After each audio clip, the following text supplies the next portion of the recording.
ये आपके जनसत्ता का आज का संपादकीय पाठ है। देखिए, ये संपादकीय पाठ, ये आर्टिकल आपको प्रारंभिक परीक्षा, मुख्य परीक्षा और इंटरव्यू हर जगह मदद पहुंचाते हैं। यहाँ से एक सामान्य जानकारी भी आप लोगों को मिलती है। इन्हें जरूर पढ़ा करिएगा। जैसे एक फूल बहुत प्यारा और सुंदर है पर उसमें खुशबू नहीं है, ठीक वैसे ही किसी की कही हुई अच्छी बातें व्यर्थ हैं अगर वह उनको अमल में नहीं लाता। ये किसने कहा है? महात्मा बुद्ध ने कहा है। यथार्थ और कल्पना में उलझा बचपन। आजकल बच्चों को लेकर भी खूब बातें हो रही हैं, तो उसी पर यह आर्टिकल लिखा गया है। हमारे देश में आज भी मानसिक स्वास्थ्य को लेकर गंभीरता कम ही नजर आती है और बच्चों की उदासी को नखरे, चुप्पी को जिद और चिड़चिड़ेपन को स्वभाव मानकर टाल दिया जाता है। बच्चों के साथ संवादहीनता तो और भी कई तरह के जोखिम पैदा कर सकती है। ऐसे में बच्चों का अकेलापन उन्हें डिजिटल मंचों पर परोसी जा रही विभिन्न सामग्री की ओर आकर्षित करने लगता है और धीरे धीरे भी वे आभासी दुनिया में ऐसे खो जाते हैं कि काल्पनिक और वास्तविकता के बीच अंतर को ही भूल जाते हैं। विशेषकर आजकल स्मार्टफोन में जिस तरह के ऑनलाइन गेम खेल परोसे जा रहे हैं, उनसे बच्चों और किशोरों के मस्तिष्क पर गहरा प्रभाव पड़ता है।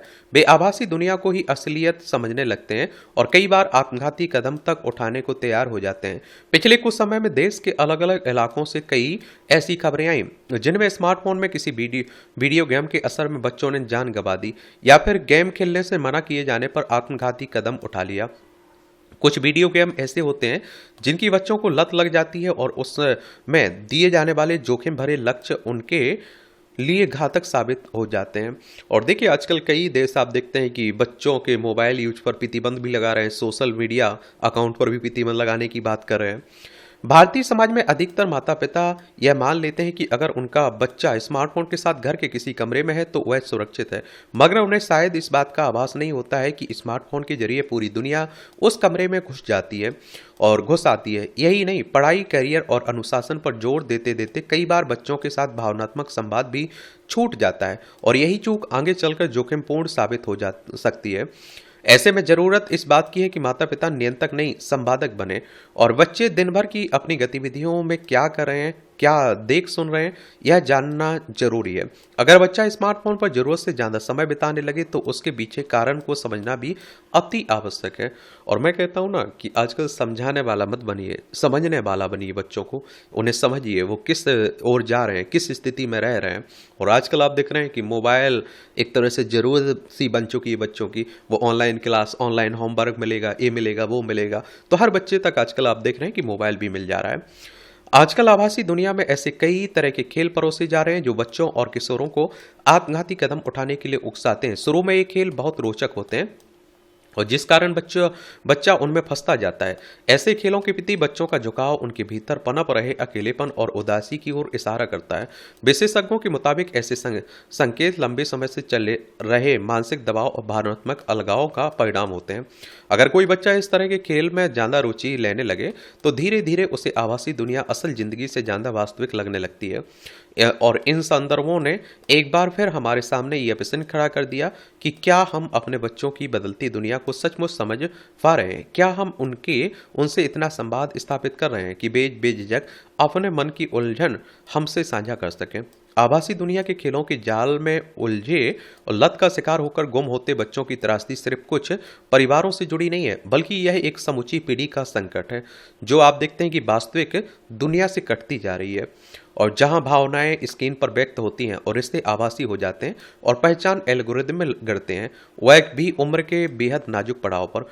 किशोरावस्था की बात की जाए तो यह जीवन का वह दौर होता है जहां भावनाएं तीव्र होती हैं, खुद की आप देखते हैं पहचान बन रही होती है और उस पहचान की स्वीकृति की भूख सबसे ज्यादा होती है। इस उम्र में डांट, तिरस्कार या फिर अचानक लगाया गया प्रतिबंध कई बार किशोरों द्वारा अनुशासन नहीं बल्कि अस्वीकृति के रूप में ग्रहण किया जाता है। जब ऐसे समय में कोई किशोर खुद को घर, स्कूल या समाज में समझा हुआ महसूस नहीं करता तो वह किसी ऐसे माध्यम की ओर आकर्षित होता है जहां उसे लगे कि उसकी भावनाओं को यहां समझा जाए, भले ही वह माध्यम आप देखते हैं कि ऑनलाइन खेल, सोशल मीडिया मंच या कोई आभासी समुदाय ही क्यों ना हो।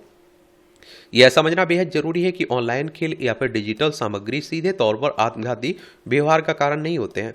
उनकी ओर आकर्षित होना एक संकेत होता है मन के भीतर चल रही बेचैनी का, और जिसे बच्चा शब्दों में कह नहीं पाता है। जब ऑनलाइन खेल या फिर आभासी दुनिया ही दोस्त, पहचान और भावनात्मक सहारा बन जाए, तब समस्या गहरी हो जाती है। वहाँ जीत हार और आभासी सराहना असली जीवन की चुनौतियों से ज्यादा महत्वपूर्ण लगने लगती है।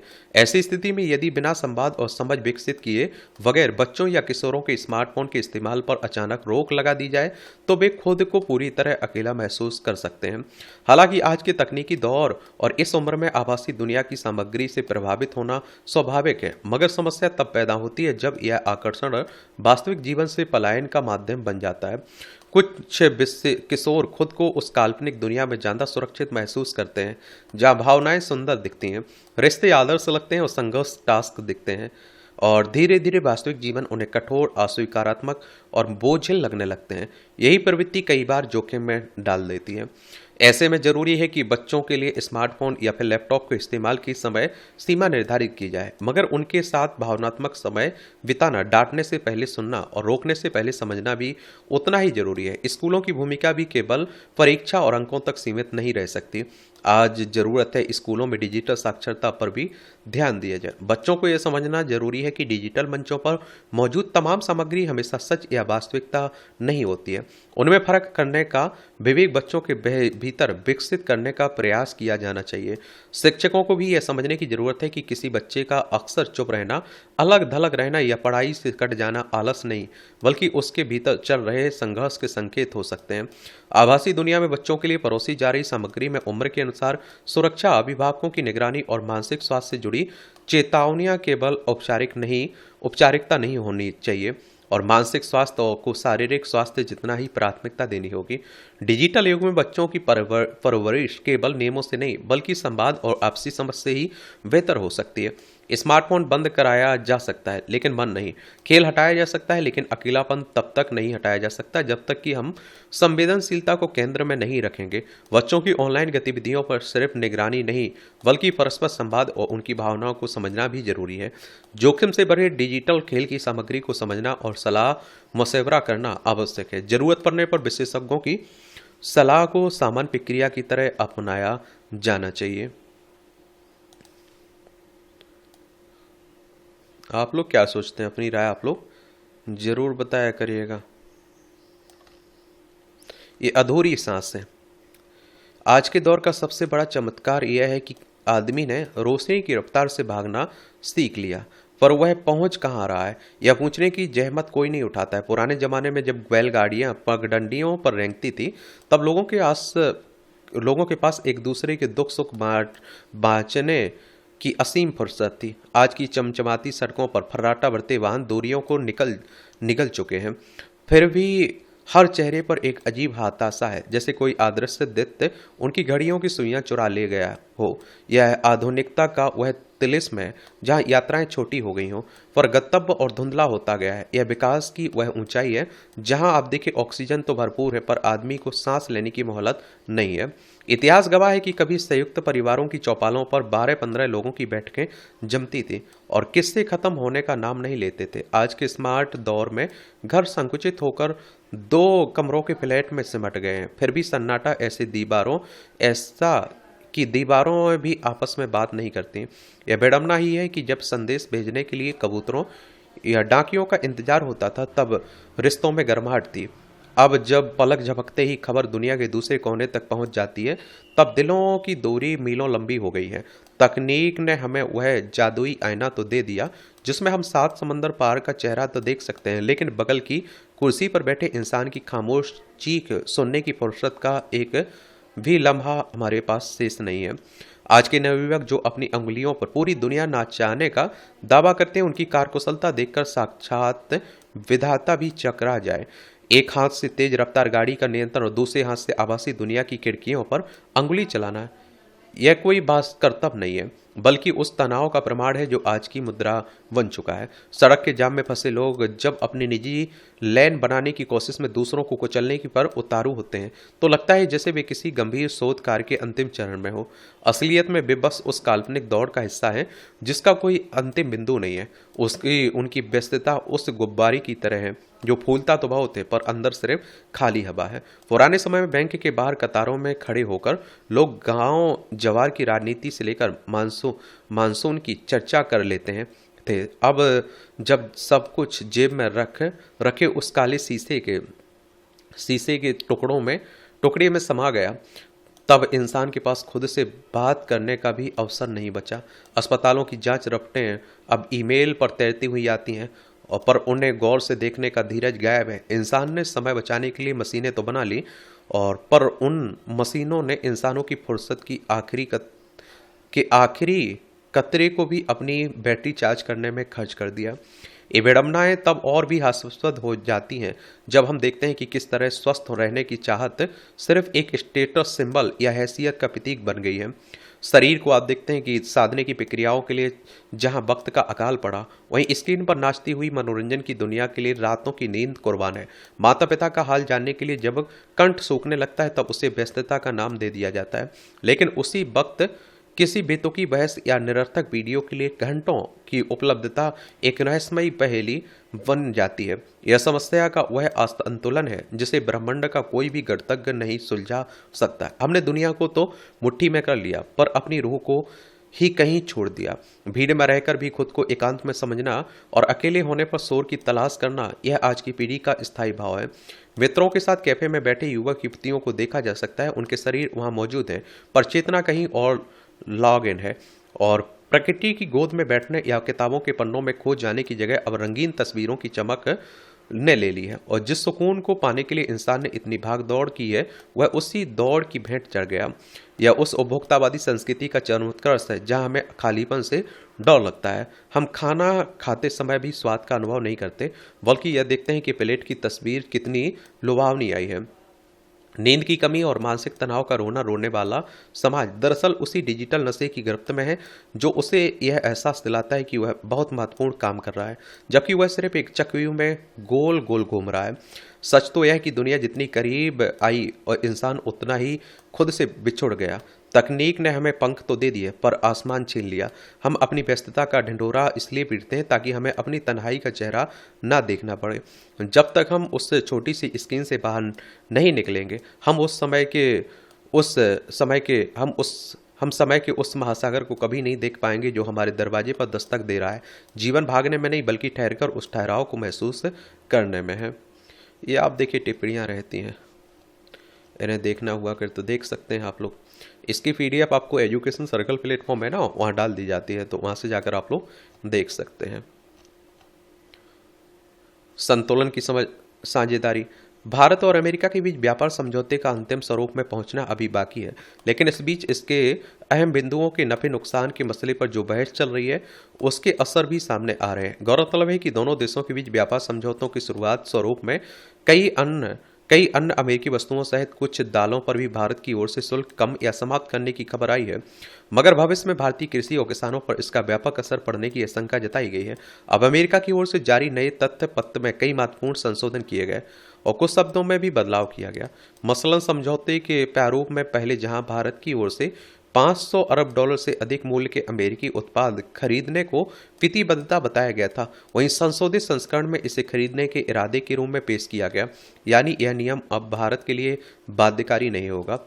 और देखिए ये हमारी प्यारी पृथ्वी है, इसमें आप देखिए ये हमारा प्यारा भारत है, पाकिस्तान है, चाइना है, रूस है, यूक्रेन है और यहाँ से जाएंगे तो आप लोगों को यूएसए देखने को मिलेगा, वॉशिंगटन डीसी इसकी राजधानी देखने को मिल जाएगी, ये ग्रीनलैंड है। इसके अलावा संशोधन के बाद समझौते के प्रारूप में से कई कृषि वस्तुओं खासकर दालों को इस सूची से बाहर करने की खबर है। इसके बाद स्वाभाविक ही भारतीय कृषि क्षेत्र में अमेरिका की ओर से खड़ी होने वाली प्रतिस्पर्धा से राहत मिलने की उम्मीद जताई जा रही है। तो यूं भी भारत दालों के मामले में विश्व का सबसे बड़ा उत्पादक देश है और इसी वजह से खासतौर पर दालों को किसी भी व्यापार समझौते में कृषि क्षेत्र के लिए बेहद महत्वपूर्ण और संवेदनशील मुद्दा माना जाता रहा है। हाल ही में जब दोनों देशों के बीच व्यापार समझौते में सहमति के स्तर तक पहुंचने की खबरें आई थी, तब अमेरिका की ओर से शुल्क 18% करने सहित इसके सकारात्मक पहलुओं की खासी चर्चा हुई थी। मगर कृषि तथा अन्य उत्पादों के संबंध में भारत की रोक को लेकर कई तरह की चिंता भी उभरी है। यह आशंका जताई गई कि अगर अमेरिकी कृषि उत्पादों या अन्य वस्तुओं को भारत में निर्बाध छूट दी गई तो यहाँ के कृषि क्षेत्र पर इसका व्यापक असर पड़ेगा। इसलिए किसानों की ओर से विरोध के स्वर भी उभरे। विपक्षी दलों ने भी ऊर्जा सुरक्षा और किसानों की अनदेखी का आरोप लगाया और इन उतार चढ़ाव के बीच व्यापार समझौते के प्रारूप में अब जिन बदलाव की खबर आई वह भारत के लिए सकारात्मक और राहत की बात साबित हो सकती है। इसमें कोई दो राय नहीं कि भारत अमेरिका के बीच कारोबारी साझेदारी कसौटी पर तभी उचित साबित हो सकती है जब इस परस्पर और समाज हित पर आधारित शर्तें शामिल हों।